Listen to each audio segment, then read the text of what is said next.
Professor Broca, thank you for joining us today. We are so excited to discuss your background and potential fit with our department.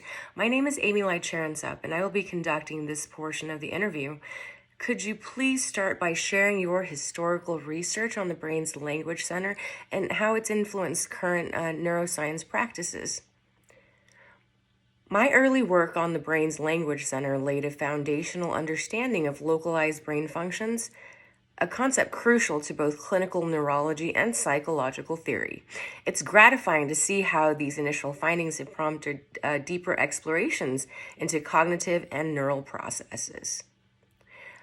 Professor Broca, how do you think modern imaging technologies like fMRI and PET scans have transformed our understanding of brain functions compared to the techniques that were available? Technological advances like fMRI and PET scans have revolutionized our capability to observe brain activity in real time and with precise spatial resolution. These tools offer a non-invasive look at neural pathways and are indispensable for both research and diagnosis today.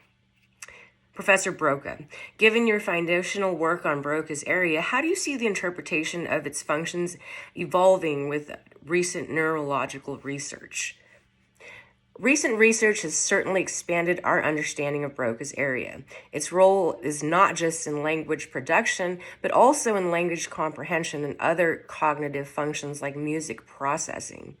This multidimensional view challenges and enriches the classical models I initially proposed. So, Dr. Broca, in what ways do you believe the interdisciplinary approach incorporating linguistics, psychology, and neurology benefits our understanding of language disorders? Interdisciplinary approaches enrich our comprehension immensely. By integrating linguistics, psychology, and neurology, we can certainly approach language disorders from multiple angles, enhancing both theoretical models and therapeutic processes. Dr. Broca, what are the ethical considerations you believe are crucial in conducting neurological research today?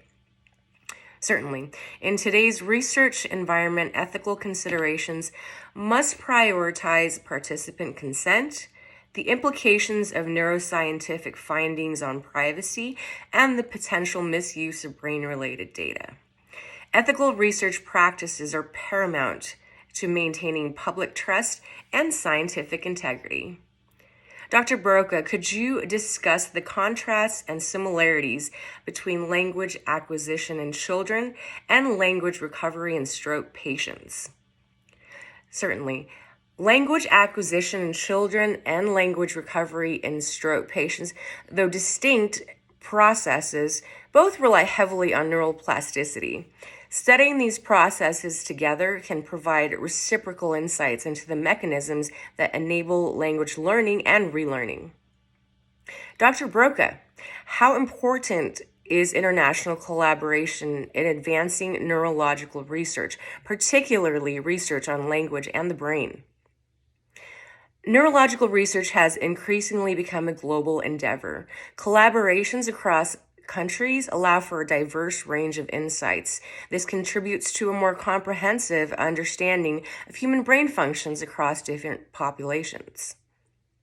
Dr. Broca, as a professor, what core concepts do you emphasize in your neuroscience courses to prepare students for future research or clinical careers? I emphasize the importance of a solid grounding in basic neuroanatomy, ethical research practices, and statistical methods for data analysis.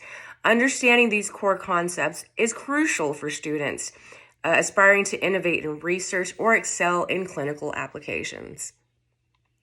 Dr. Broca, what future research areas do you find most promising for future exploration and understanding of human cognition and language? I find the potential of neuroplasticity and its applications in treating neurological disorders like aphasia or dementia particularly promising. Exploring how we can harness this plasticity could open new therapeutic avenues for many conditions. Dr. Broca, reflecting on your historic contributions, how do you feel about the trajectory of neuroscience research today? So, seeing the trajectory of neuroscience today, and from the rudimentary tools of my time to the sophisticated technologies now, it's profoundly inspiring. It reaffirms the importance of early scientific endeavors and their lasting impact on future generations of research. Thank you, Dr. Broca. Moving on to the next question. How do you believe neuroscience can contribute to solving societal challenges? Certainly. Neuroscience has the potential to address numerous societal challenges, particularly in mental health and education. By understanding the underlying neural mechanisms, we can develop more effective interventions as well as support systems for those with neurological and psychological disorders. Thank you. Dr. Broca, what are your views on the ethical use of technologies like neural implants and brain-computer interfaces? These technologies hold tremendous promise for restoring function and enhancing human capabilities. However, they also raise significant ethical questions regarding consent, privacy, and the potential for inequality. It's essential to have robust ethical frameworks in place. Thank you, Dr. Broca. How significant do you think the role of genetics in your research on brain functions and language is? Genetics play a crucial role in understanding the variability and heritability of brain functions. By studying genetic factors, we can uncover the roots of neurodevelopmental disorders and tailor interventions more effectively. Dr. Broca, how can artificial intelligence and machine learning tools aid in your field of neuroscience research? Well, AI and machine learning are certainly invaluable in handling large data sets, such as those from brain imaging studies. These tools can help identify patterns and predict outcomes, thereby accelerating our understanding and innovation in brain research. And Dr. Broca, what do you think the biggest challenges are that are facing neuroscientists today? So one major challenge is the integration of diverse data types, from genetic and biochemical to behavioral and imaging data, to form coherent, predictable models of brain function. Another challenge is ensuring that our research is both ethically sound and socially responsible. Thank you, Dr. Broca. Could you please describe a successful cross-disciplinary collaboration you've been involved with? Certainly. I recently collaborated with linguists and computer scientists to develop a model that predicts language recovery in stroke patients. This project combined brain imaging, machine learning, and linguistics analysis to better understand recovery patterns. Dr. Broca, how important is it for the public to understand neuroscience? How can this be achieved?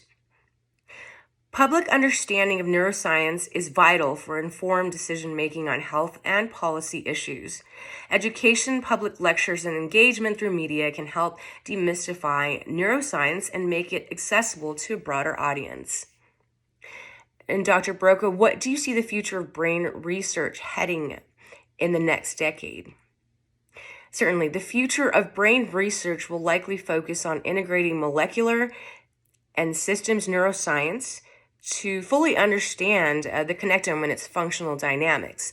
This integration will help us tackle complex diseases like Alzheimer's and autism more effectively. Another question for you, Dr. Broca. What personally motivates you to continue your research in neuroscience? Well, my motivation stems from a deep curiosity about the human mind and a desire to alleviate suffering caused by neurological disorders. Each discovery provides a piece of the puzzle in understanding our own nature and our capacity for change. Thank you, Dr. Broca. What advice would you give to students aspiring to enter the field of neuroscience? Stay curious and open to learning from various disciplines. Neuroscience is inherently interdisciplinary, so a broad knowledge base and flexibility in thinking are crucial. Also, focus on developing strong quantitative and analytical skills, as these are indispensable in our field. Thank you, Dr. Broca. Before we conclude, do you have any questions for us about the position or the department? Thank you for the opportunity to discuss my candidacy. I have a couple of questions that would help me understand the fit and potential impact I could have within your department.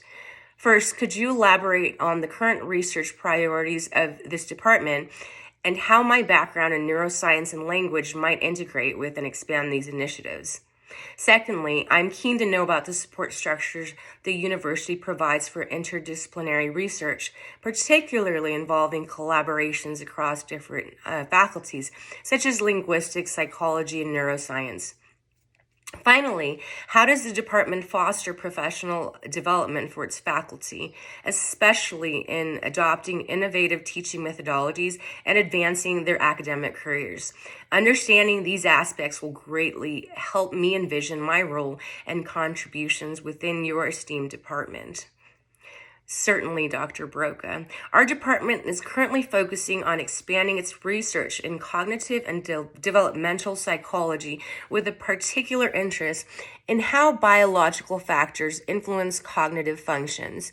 Your pioneering work on the brain's language centers would be highly complementary here, especially as we look to deepen our understanding of the neural mechanisms underlying language acquisition and disorders. In terms of support for interdisciplinary research, the university has several initiatives, including dedicated funding opportunities and collaborative research platforms that facilitate cooperation across disciplines.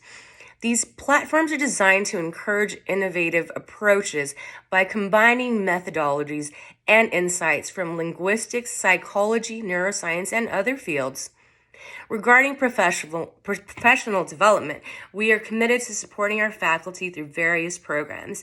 These include workshops on the latest teaching technologies, sabbatical options for advanced research, and grant writing assistance to secure funding for innovative projects. Our aim is to ensure that our faculty are at the forefront of educational and research developments, thus maintaining a stimulating academic environment for both students and professors.